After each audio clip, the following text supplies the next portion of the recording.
Good morning, everybody. It's good to see all of you as we begin our second section for the builders, the church builders. And I want to just share, my name is Peter Garcia. My wife is Laura. She's going to be up here soon. We got our start in the ministry, in the teen ministry, and so it started with family ministry, and more than likely it will end with family ministry. Our titled Untapped Resources. You know, there's been some question and speculation over the last few years. How important is the family ministry? You know, we've heard an emphasis on the campus ministry. We've heard an emphasis on the singles ministry. I equate the family, the youth and family ministry, very much like our visit to the 9/11 memorial yesterday. As you see the steel girders that uphold these huge buildings, within the glass, within all the stone rock and everything else is these steel girders that hold everything together. Youth and family to me is like those steel girders. It supports everything. A little over 2 years ago, we began leading a region in the Los Angeles church, and we looked at how are we going to turn things here in this region because it had flatlined for a number of years. And we live in a predominantly family-oriented community. And one of the things that we saw was in our region is predominantly families in suburbia, and if we were going to turn it, it had to come from the family ministry. And as we walked around and looked at this area, these scriptures came to mind. Hosea chapter 4, verse 6. My people are destroyed from a lack of knowledge. And this couldn't be truer in our communities when you think about the areas of marriage and family. And sometimes, you know, when we started talking about this a number of years ago, youth and family ministry, people said, well, won't it become an inward-focused ministry? Won't it become something where parents are just going to think about themselves? And it's absolutely couldn't be further from the truth. In the last 2.5 years, our growth center, we've seen more than 125 people added to our region of just under 500. And we're approaching 600 at the end of this year. Almost all of our growth came from parents, families, and teens. It's an investment in not just our parents and our teens, but also in our community. And it's been an amazing thing. And when I walk through our community, I see so many families that are devastated from their troubles. And Jesus said it this way in Matthew chapter 9, verse 36. When he saw the crowds, when he saw the families, he had compassion on them because they were harassed and helpless like sheep without a shepherd. Couldn't be more true. People have absolutely no idea how to realize a marriage and a family today. And I believe it's the responsibility of the local church to bring people back, not the government. Nobody else is going to do the job that the local church is going to do. And I believe as Jesus walked through communities, you and I need to, as church builders, need to walk through our communities and look around and see the single parents, listen to our children and see how many single moms are in the schools. How many of these young marrieds are on the brink of divorce? Because there was no shepherd, there was no outreach, there was no one to help them. And in this last 2.5 years, we have seen miracles. We have seen people on the brink and seeing couples just ready to end it all, and God and the church turned everything around. So I want to share with you, first and foremost, it's got to be your conviction about the youth and family. It can't be an afterthought. You as the church leader, you have to drive the conviction of youth and family. It has to be your heart. It has to be something that you feel, that you wake up in the morning and say, how can I help the families in my community? How can I help these children? And it's not family ministry and teen ministry. It's all the way through when they're babies. And our children's ministries have to be excellent. Because faith building starts from the crib all the way through. One of the things that I want us to watch now is a video about Joseph, and it's right here in the scriptures.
This is a generation of abandonment.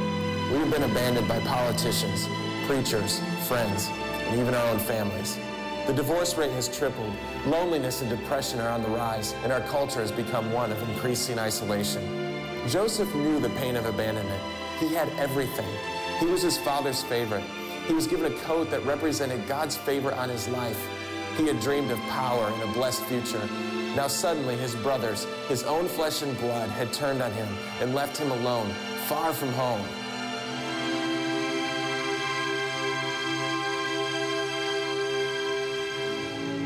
In that dark place, Joseph faced two paths. Down one lay hopelessness and despair, a place of disappointment and empty dreams and solitude, where no one could ever be trusted again. Down the other path was something better, a God who guards and fulfills our dreams, who doesn't promise a smooth journey, but tells us he'll walk beside us through the valleys, through the hard times. Everybody goes through seasons of abandonment, but it's how we react, how we persevere that will determine the final outcome of our lives. You know, in our world today, everybody has a cloak waiting for them of God's favor. The question is will people be touched by God's church? And this couldn't be more true in the area of family. As Joseph had tremendous dysfunction, so many of our families, even of our families, if it weren't for God's favor and the cloak of God's church, our families would be a wreck. But God had mercy on us. So I just want to emphasize how important this ministry is. It's not an either or, save the city or save our families. It's both. And I want to impress upon you to have compassion on families in your community, to make it your ambition to save them. And it's got to be something that you don't do once in a while, but all year long. One of the things that we emphasize in our region is we do series on families, like the beginning video that you saw, Future Family. We took out 6 weeks to just talk about family. And then in other series that we do out the year, we talk about family a lot. Another thing that we do is in different seasons throughout the year, we will go through some of these resources. I appreciate so much Sam Lang investing the time to put together E8. These resources will outlive their authors. And I appreciate that, and it will outlive us, but we've got to invest the time. 8-week series in small groups, and the essential of marriage. And it's not just family, it starts in the marriage. 8 Essentials just came out this year with principles for building a strong family. And if you want to go deep and wide, John and Karen Louie's books on I Choose Us and Good Enough Parenting, where you can go deep into the characteristics of what's bringing families down.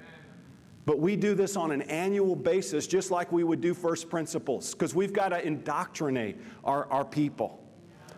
There's a phrase, if you save a marriage, you save a family. And if you save a family, you save a village. And this could go on and on. Save a village, you save a city. Save a city, you save a nation. Save a nation, you save the world. The core of everything we do is about marriage and family. And I want to ask Laura, she's going to come up and share briefly about some of the things that they've done with the women in the marriage. Good morning. It really moves me every time I see that video on the modern, version of Joseph. It's really impacting to see how much, the family, how crucial it is. Just so you know a little bit about our family, we've been married almost 24 years, Peter and I this year, and we have 2 children. Lauren is 20, and she just got baptized, became a disciple at age 19 last October. That was a great victory for God. My son is 18, and he got baptized when he was 14. And Nicholas is a freshman in college, and Lauren is a sophomore in college. But Nicholas is actually going through his struggles right now. He's a little bit with the identity of, he wants to be a disciple, but he's facing a lot of temptation. I just want to encourage you that we have to pray to understand the depth of what these teens and families are going through. We live in a city in California that is extremely liberal. My son, more than one of his friends have 2 moms. They do not have a father and a mother. They're either single parents. They have 2 fathers or 2 mothers. And it's extremely confusing, needless to say. The marijuana use in the high school you know, we've done a lot of research, Peter and I, because so many kids were struggling with marijuana in the high school. Marijuana is not the same as it was 20 years ago. There is it's laced with painkillers to get these young kids addicted. They are facing tremendous pain in their homes, tremendous, tremendous pain. And they are seeking alcohol and drugs, which we know that, but we can't get hardened to it. The high school is a battlefield. It's a battlefield, what's going on in the high school. I want to ask you, do you believe that your family ministry can grow? Do you believe in your heart that your family ministry can be powerful, can be vibrant, can be fruitful, can be devoted to God, and can be, you know, can be an incredible support to the teens, to the teen ministry? Because I know we want to believe, and really you only need a mustard seed of faith to do that, but I just want you to know it starts with us as leaders. We need to believe. We need to look at in the face of the challenge, whatever the faith challenge is in your ministry, and believe. Because, you know, as it says in Matthew 9, according to your faith it will be done. You know, 1 Peter 5, resist him standing firm in the faith.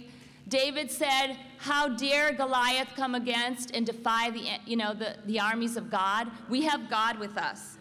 So I just want to encourage you to really believe.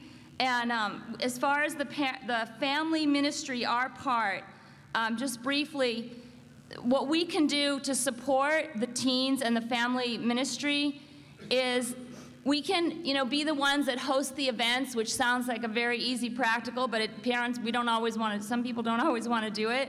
Hosting events, having a positive attitude, the women, towards the youth leaders. I have had moms that have had such, let's say negative, to put it nicely, attitudes towards the teen leaders. You know, we need to promote that as the women's ministry, to have a positive attitude.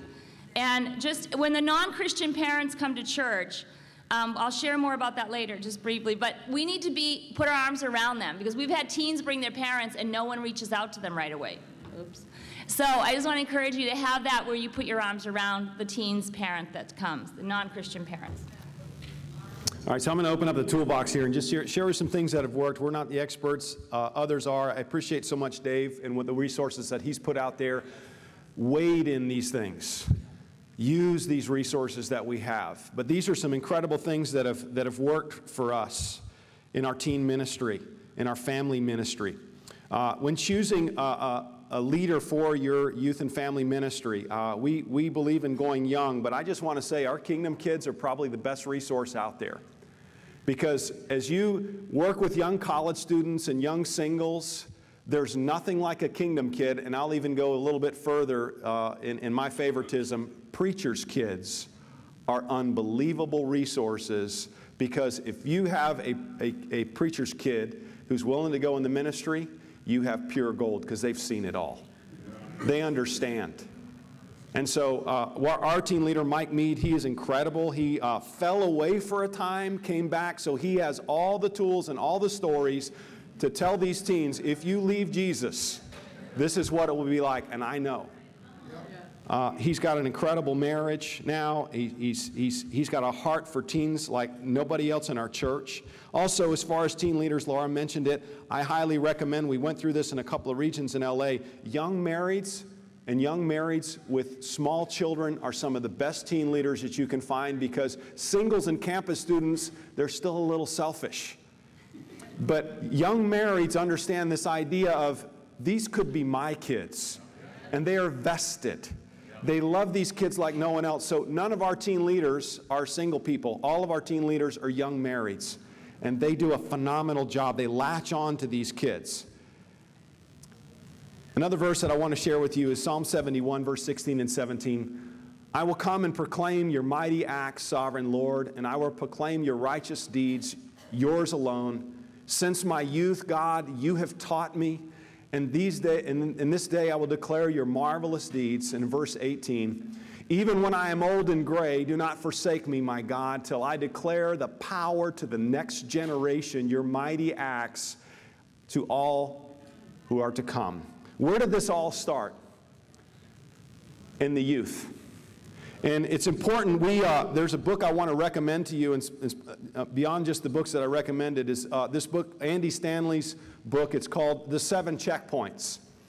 We use 7 things in our youth and family ministry. They're called the 7 checkpoints. One is authentic faith, spiritual disciplines, moral boundaries, meaningful friendships, wise choices, ultimate authority, and others first. These are 7 things that, this is the only things that we talk about in our teen ministry. We repackage it, we rehash it, we put a different look on it, but these are the only things we talk about in our teen ministry to the kids, the teen kids.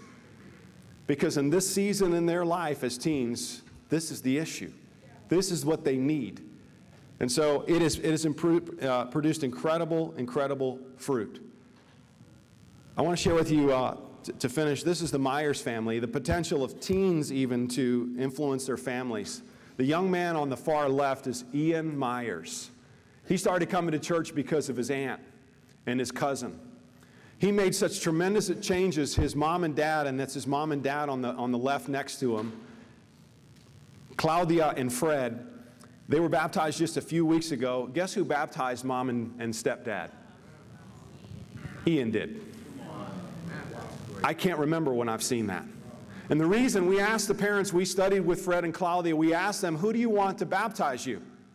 We want Ian to baptize us. Ian baptized his parents. He's 14 years old. And the reason why Ian baptized his parents, his stepdad, because he would have the most profound impact on his mom and dad. Not the Bible studies, not church. And they were impacted by, the Bible studies in church, but the most profound impact was Ian. This is the potential of our teen ministry. When we put the resources together and we invest in the teen ministry, it will change whole households. And the last thing is to create an environment of love and acceptance. We didn't always do this. We looked at the teen ministry as a place where we want kids to get baptized as soon as possible.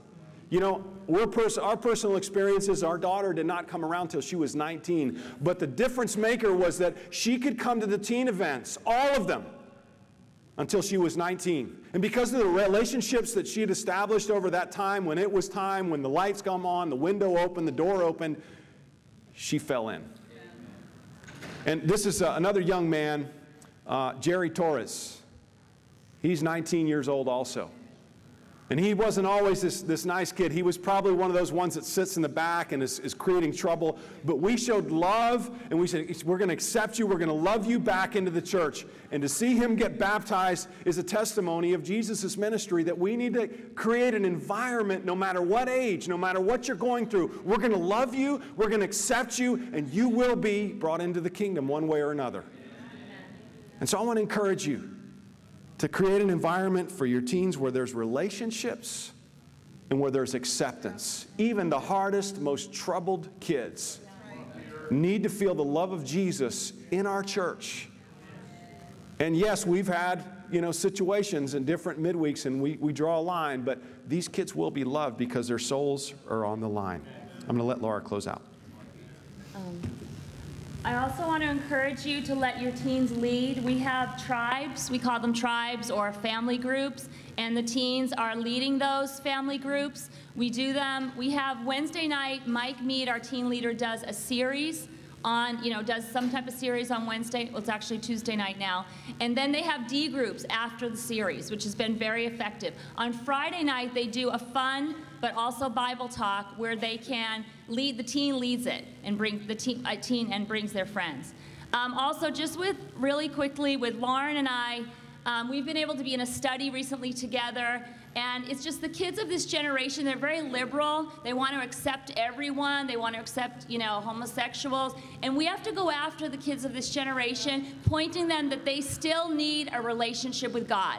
We can get very caught up. And I was in a study with my daughter, and she actually did a better job than I did in the study. I felt like she really met the need. And it was really amazing, this girl's response. She really changed because about Matthew 11:28, come to me, all of you who are weary, and I will give you rest because I am gentle and humble in heart. And lastly, my daughter and I did a communion for our region. We did a mother-daughter communion on how the cross has helped us heal our relationship. Because we had, as you know, mother-daughter relationships can be complicated. put it mildly. And I can't tell you the response in the congregation when they saw us sharing our sin and how we've forgiven and had to be forgiven and how different we were and how we had to, how the cross changed and healed our relationship. So if you highlight those things, it really inspires people and encourages them. But I just want to encourage you, get a prayer partner. If your kids are still struggling, you absolutely need someone to pray with, a sister that's not my discipler necessarily, but she is my prayer warrior partner. And it was awesome to see the victories that we've seen because of our prayers together for the teens. So love you very much, and God is with you. Be mighty warriors for God. Thank you. In closing, one man's opinion, and I think there are a few others that share this opinion and conviction. Youth and family ministry, to me, it's everything. Because the family that you might save just might be your own. And not, some of you are here, your kids are grown. We're not talking about your kids, we're talking about your grandkids. We're talking about your nieces and nephews. So I'm going to leave you with this thought, because when we focused on this youth and family ministry, the family that might be saved was ours.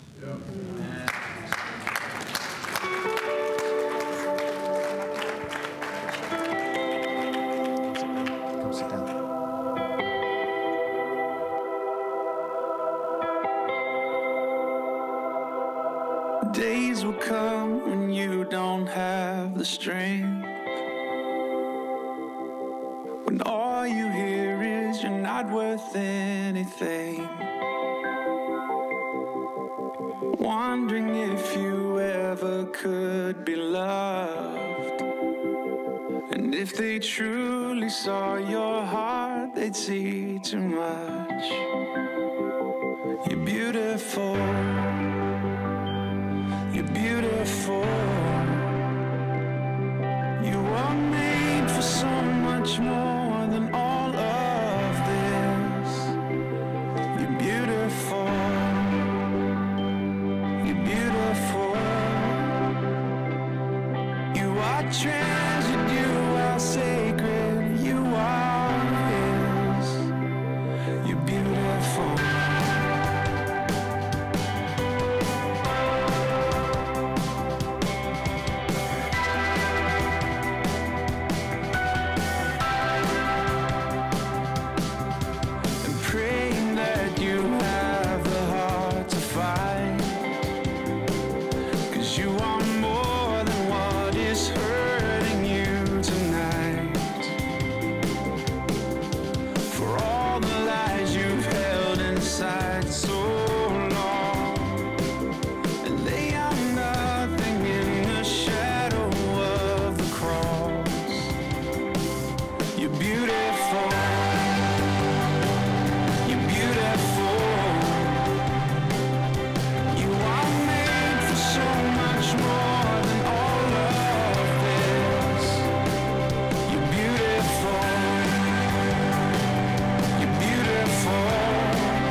Thank you, Peter and Laura.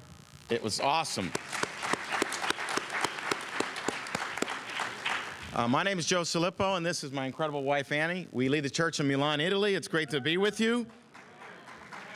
And 4 weeks ago, I broke my ankle.